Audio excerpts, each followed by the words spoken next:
Hello, this is Randy, and welcome back to this episode of Brain Break with Randy and Keitho. I wanted to tell you a little bit about my philosophy. When I became an adult and I had to make my own decisions about if I went to this meeting or that meeting, now, I'm not talking about work meetings. Later on, I could make those decisions, but when you first start a job, you go where you're told. When you're a kid, you go where you're told. But as a married man, I could come up with all kinds of excuses why I couldn't go to this meeting or that meeting. Then I'd hear people tell me how good the meeting was, how much they got out of it. And I learned something. I learned that the meeting you need the most is the one you don't want to go to. That was a great lesson to learn. I won't tell you that I go to every meeting. I don't. But I'm careful about what meetings I miss. Sometimes in the church and other places, we have a need for meetings. Either a manual tells us to have it or they've always done it that way. I'm not one of those that believes that you should do a meeting just because it's time to have another meeting. You need to have a purpose for a meeting. Last year, I spent some time working with a company trying to get them into a special kind of water treatment. Now, they were already in the water treatment business, but they were looking to get into a more profitable side of it. I was trying to show them how to do that. Unfortunately, they didn't hire me long enough to show them everything. I told them the first week we'd basically go get acquainted. I'd meet their customers, we'd set some goals and move things along. But unfortunately, the person that really wanted to do this got a little ahead of himself. Instead of looking for a plan how to get this new business, he went about it the same way he would with anything else. The business I was trying to get them in is one where price isn't a consideration. It's how things work that counts. Unfortunately, this young man didn't get that. His bosses didn't understand how that could have changed their whole company. That's okay. I ended up where I needed to be. I enjoyed meeting every one of them. I helped them every time they've called me. I still will. But there's only so much you can do when you're hundreds, if not thousands of miles away. But that concept of the meeting you don't want to go to is probably the one you need to go to the most. Now, my life right now is just filled with meetings. My boss's lives are filled with even more meetings. At some point, you have to make a decision. Is this a meeting I need to go to? Is this a meeting that is going to benefit me? If so, how? Some people put on amazing meetings, and some people just hold meetings. I want to go to a meeting where someone has put their time in, and they've thought about it, it's organized, they have an agenda, and things are moving forward. What I hate are when you go to a meeting where somebody says, let's just go around the room and see what everybody has to say.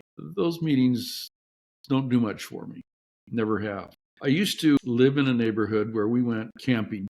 Where we went was okay, but when we went in August, it was hot there because what they do in Arizona, we have what's called the Mogollon Rim. Literally, you drive up on top of the rim, and the difference in elevation is thousands of feet. What these folks would do would be to get to the top of the rim and then drive down to a place where they had gone camping forever. It held special memories for them. It didn't for me. I just thought it was hot. I'd say, why don't we go to this place or that place? Now, as a scout leader, I knew great places to go camping. But again, it was their tradition.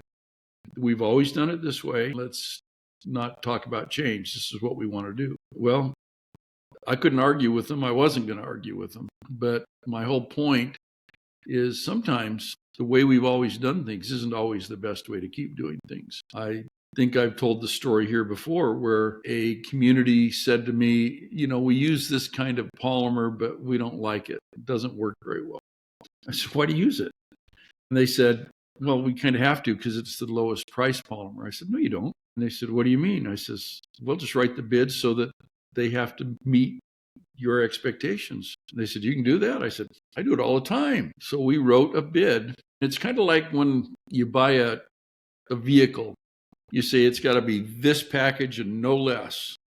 So it's going to have all this equipment on it. I don't care whether you're talking a fire truck or a forklift, a pickup truck, or a police car. If you just say, I want the cheapest car, you're going to get a Yugo or something like that, when what you really want is a Ford Explorer Police Edition. So we rewrote this bid and saved them about 50% on their chemical costs because they finally were getting what would work and what they needed.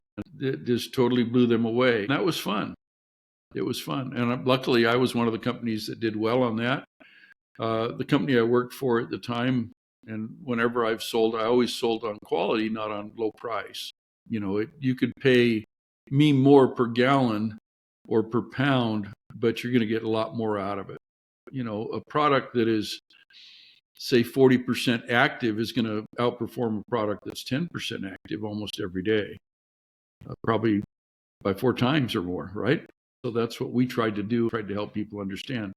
Not everybody gets that. There are people that still want to go cheap. As John Ruskin said, there is nothing that man can't cheapen. That's one of my favorite quotes, and I'll go into that in a future episode. But my point here is the meeting you need to attend is the meeting that you don't want to go to. Think about that. It might change your life. It changed mine. I'm grateful I've been around good leaders that have, whether at work or otherwise, that are putting time into planning their meetings and not just showing up. I went to a meeting years ago where a good friend of mine gave a talk that was amazing. He had spent weeks preparing for this talk. I asked him some of his notes. He said, I don't have any notes. I just talk from my heart. I took as many notes as I could from his talk because I loved it.